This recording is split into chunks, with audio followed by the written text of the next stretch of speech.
Okay, we rolling now? We are recording. Okay. Well, first, if I could just get you to say your name, and if you wouldn't mind telling us your date of birth. My name is Helen Hayes. Birth is November 28, 1932. Great. Okay. 90 years old. If you could, please describe the neighborhood and the community that you grew up in. Well, I was born and raised in Titusville, all the way. The neighborhood was just a few of us. And it wasn't, well, being in the neighborhood with my family, that was fine. But other than that, we didn't get anything else in the neighborhood. I mean, we didn't get any help. So my dad was the one that built our houses, and stuff like that. So that was it. What was it like attending school for you? Attending school was very, very nice because we were there, together. And the teachers were very good. And they were so good until they took some of us out and put us in your school. Who had the greatest influence on you growing up?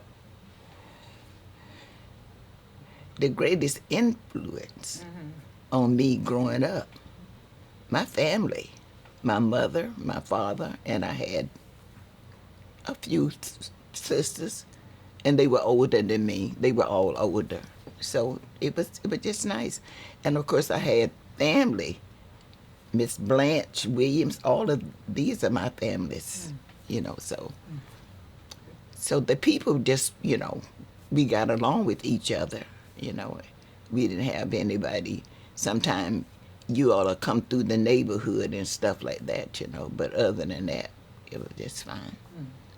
And growing up, you all didn't allow us to go down and try on clothes and stuff like that. Now, that was a bad neighborhood. But there was a lady who owned a store, and she was white. And she would let us come in after we were teachers because you all, I don't want to say you, but you all didn't want us to try on stuff. You understand what I'm saying? But that lady, God bless her, she knew that we needed to come in her store. And she patronized, she did us good. Of course, we couldn't stay in there and try it on because you all would come in and she didn't want you all, to come in and see us putting on, clothes, because I guess you all didn't want to put it on, period.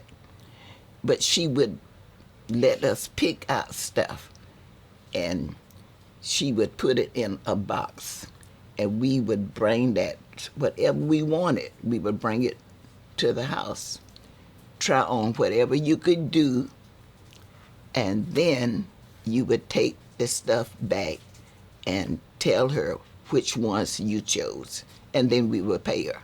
And that was growing up, especially when I was a teacher.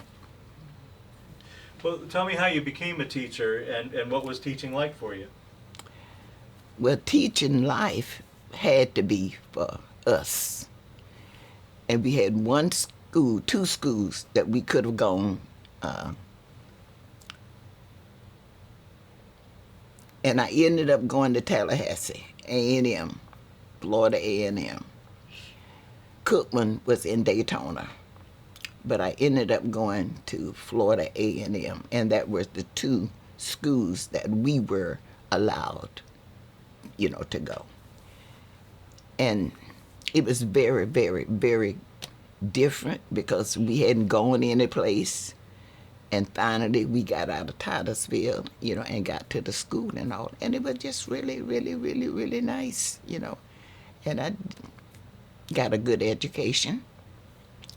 And I was just ready to come back and begin teaching, because that's all we could really do during those days. We had to be a teacher, really, and I've enjoyed it. And can you tell me about what the conditions of your employment were here in Brevard County, as far as what do you remember about salaries and what were the conditions like teaching? Well, Brevard County, I started out in Cocoa. The year that I graduated, I started out in Cocoa. And a lady had a house there, and all of us would go, well, we had to stay there. The principal didn't want us to communicate, back and forth. So we would have to stay there for the whole week, for the school. Yeah. And of course they were all ladies in this house, nice big house, down the Cocoa. So that was good, really good. But I was only there for 3 years, and I got that one. So they wouldn't let you stay because you were pregnant, and stuff like that. So we had to leave, so I came back to Titusville. And I went to New York because my husband was there during that time until I had her. And then I came back. And when I came back, I didn't have to go to Cocoa. A principal in Titusville gave me a job. And that was October after I got back. And my job was just a small group of children, but we didn't have a classroom. So they put us in the little library area. And that's where I taught with those kids. Okay. That's after I left Cocoa into Titusville. And after Titusville, I was here the whole time. And somebody decided that they wanted to integrate. And I was the one that they took me out of the school at Gibson. They took me out. I didn't even know that they were changing me and stuff like that. Well, anyway, a lady knew about that. She was one of the educators. And she called me and she said, Helen, you are being transferred to Coquina. I said, Coquina? I said, I didn't ask nobody to go nowhere. I said, who that's going to take me out of my area and going to send me, to Coquina?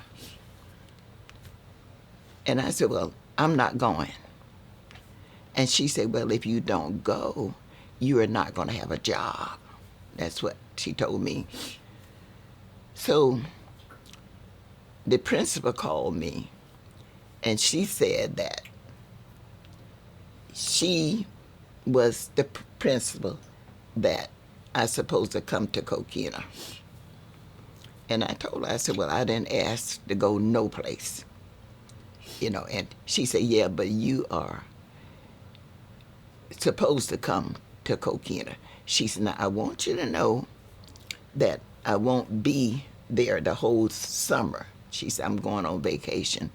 She said, but the librarian would be there. And she said, if you decide, you can go to Coquina and she would take you around, the building and go inside and all this kind of stuff. And maybe you wouldn't mind coming to Coquina. Well, I told her, well, I don't know whether I'm going to do that or not. But I did. And she did. The lady took me around, and it was nice. but I still didn't make up my mind that I was coming to Coquina.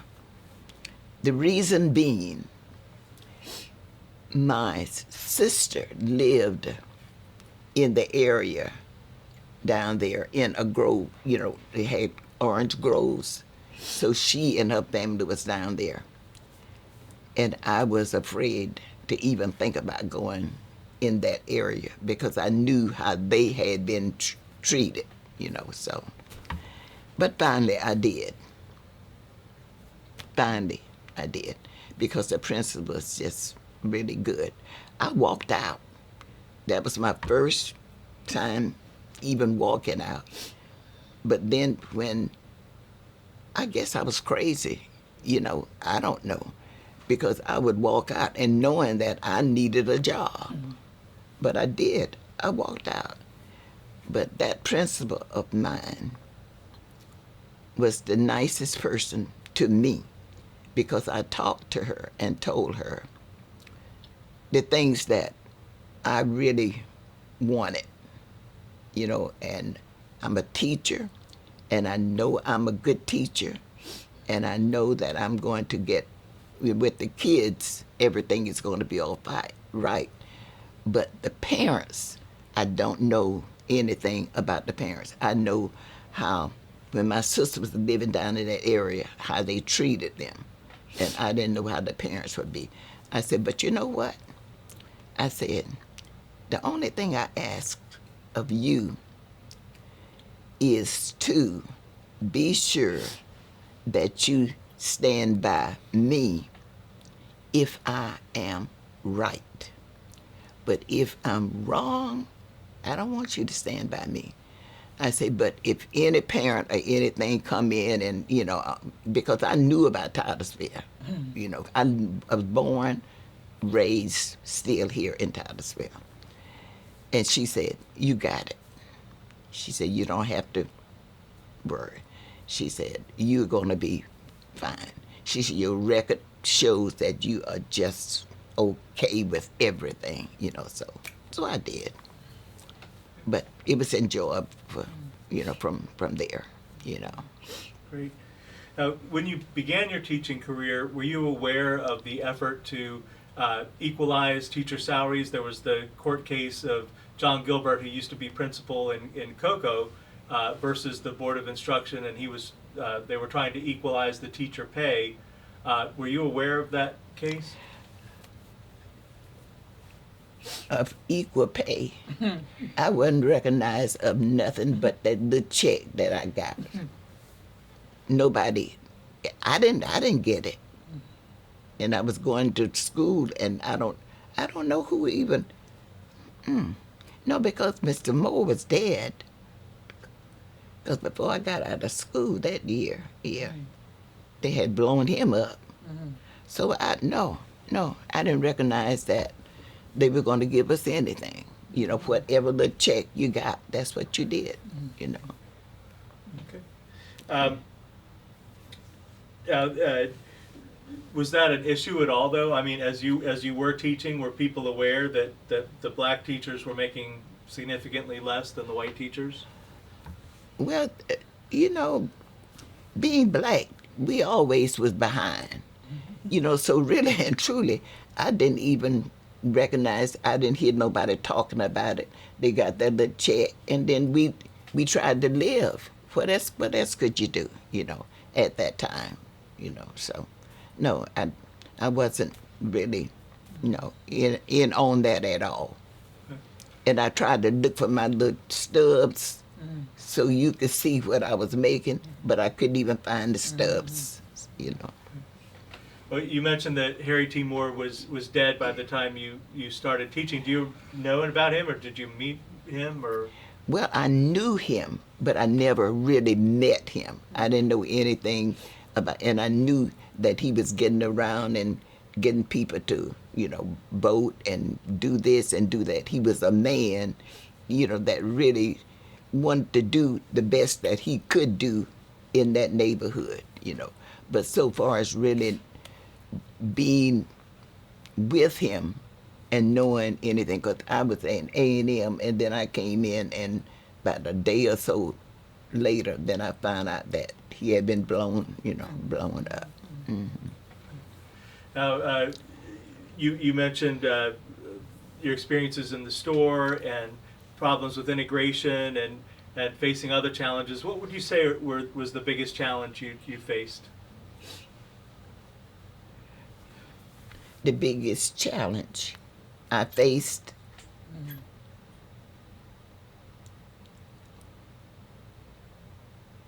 well, I wouldn't say it was a challenge.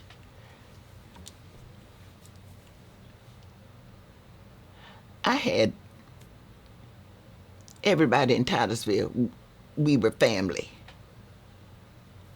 And I grew up in the area, in the neighborhood, and all that. So when it came to that, and I knew the way that we were being treated, and we were going to be treated, and I stayed with my family, because in Titusville we were family, So I didn't have a challenge, and I had my family, and they were good to me, and I was happy. As the community, your community, and the community around you changed, do you think? Of course it changed. We didn't have nothing. I mean, we just, it changed because we got different people in there, and right now it's really changed because we got a lot of you all out there, in Titusville, and stuff like that.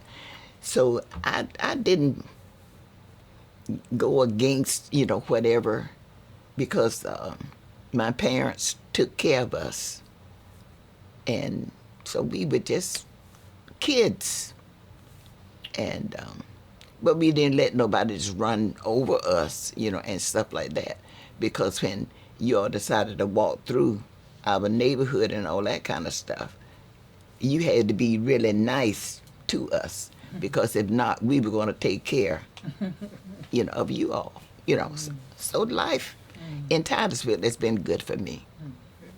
Good. Now these might be a little bit before your time, but I have a couple photographs I want to show you and see if you remember anything about them or anything about the people in them.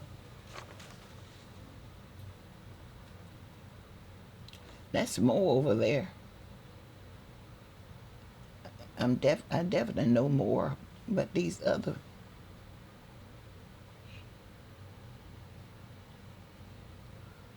I recognize more, but Okay. I don't recognize anybody else there.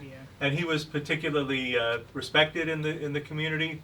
Did everybody know who he was, basically? Mr. Moore? Yeah. Oh yeah, he and his wife, they were just good people, And this is another one. That's him right up there. Now, but who are these other people?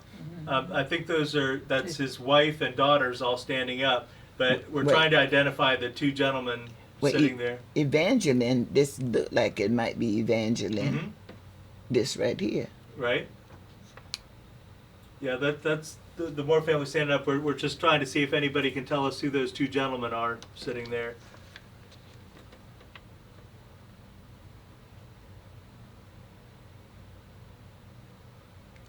You didn't have no sons. I don't know. No. Okay. That's fine. We're just trying to. We think the one of them is John Gilbert, the man who led the case to try to equalize teacher pay, but we're not sure. We're just trying to see if anybody knows exactly who that is. No. Okay. He was principal down at Cocoa School, but that was before. Gilbert was the principal. Down at the Cocoa, the school there, and that brick school, that long brick school there on. Well, I don't even remember that name. Even, but how long was? Well, you don't know. This would be the late 30s. Yeah. So, Yeah. Yeah. It was before your time, but I just thought you might. Yeah. know who he is. Okay.